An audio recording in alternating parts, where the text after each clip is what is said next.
Hello, beautiful women, sisters around the globe.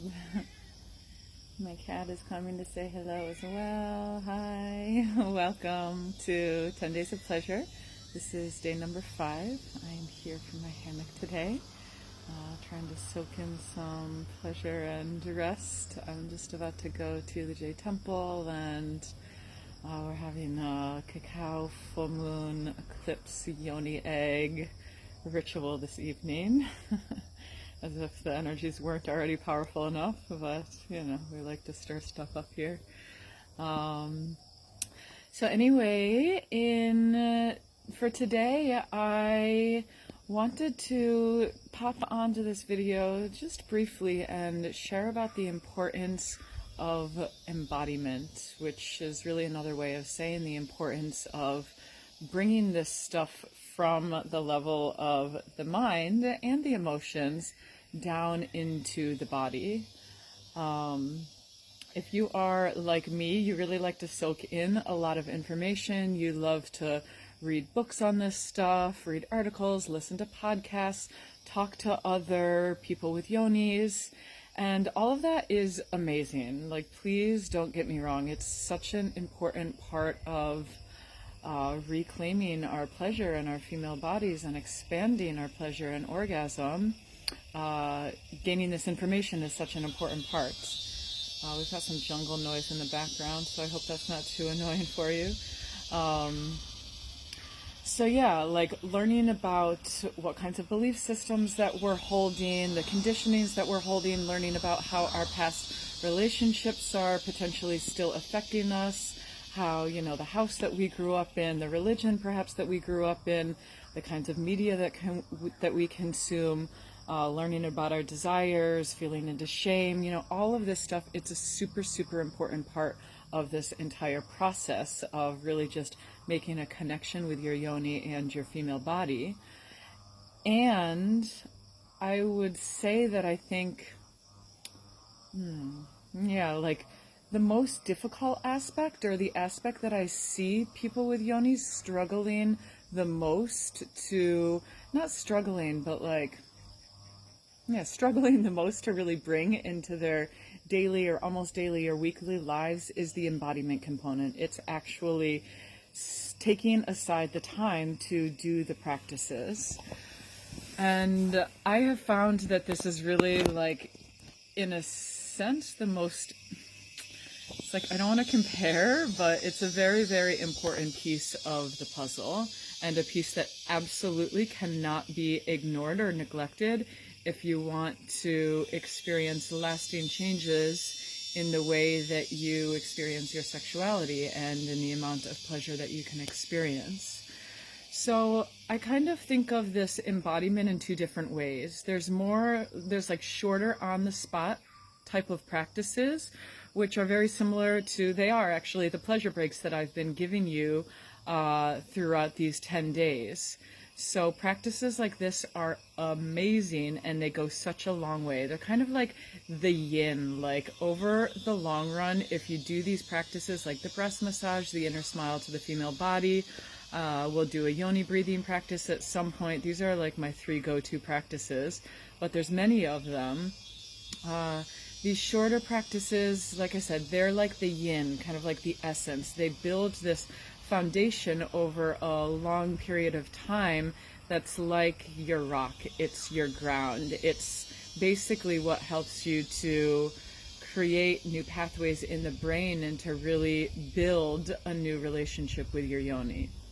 Now, these shorter practices, these pleasure breaks, are amazing, and I believe, and it's been true in my experience, that they are greatly enhanced when they are supplemented with longer pleasure practices that are done, let's say, once a week or more if you have time.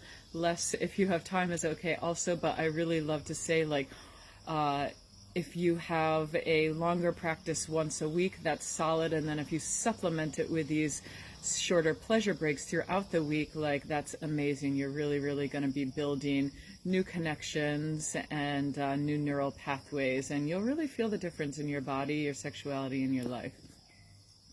So for this full moon eclipse, I want to invite you into a longer pleasure practice. So in the text along with this video, I have shared some suggestions on how to go about doing this, and also how to go about making it like a little special for yourself. So this is a full moon, this is an eclipse, which means it's an amazing time to do rituals, and it's an amazing time, especially with the eclipse, to release what is no longer serving you.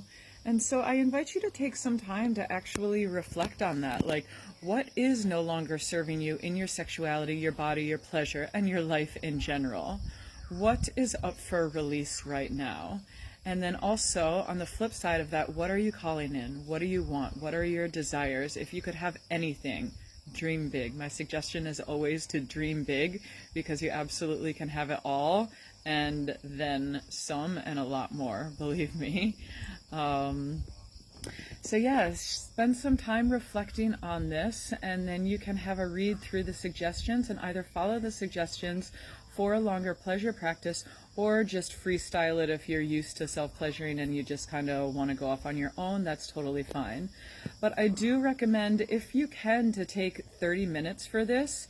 You know, if you have children and work and a busy life and that's not possible, it's totally fine. Honestly, 2 minutes is amazing. 5 minutes, 10 minutes is amazing. And if you have 30 minutes, then take it. Here we are in this pleasure portal with the moon and with the eclipse, so it's an amazing time to, as I said, reflect on what you're releasing, reflect on what you want to call in, and then especially as you're touching your body and as you're self-pleasuring, really be tuning in with what you want. Tune in with what you're calling in. See it, feel it, taste it, touch it, smell it, hear it. Bring the 5 senses online. This helps to tell your subconscious brain that this is real, that I can have it, that it's safe, that it's okay, because the subconscious brain doesn't know the difference between you imagining it and between you actually experiencing it, to some degree at least. So yeah, go for it, beautiful people. And I would love to, and we would love to, know how your practice goes for you.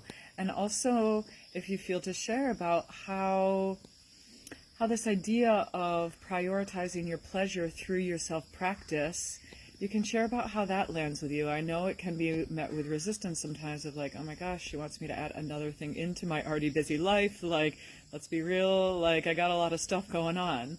That's totally legit if that's your response.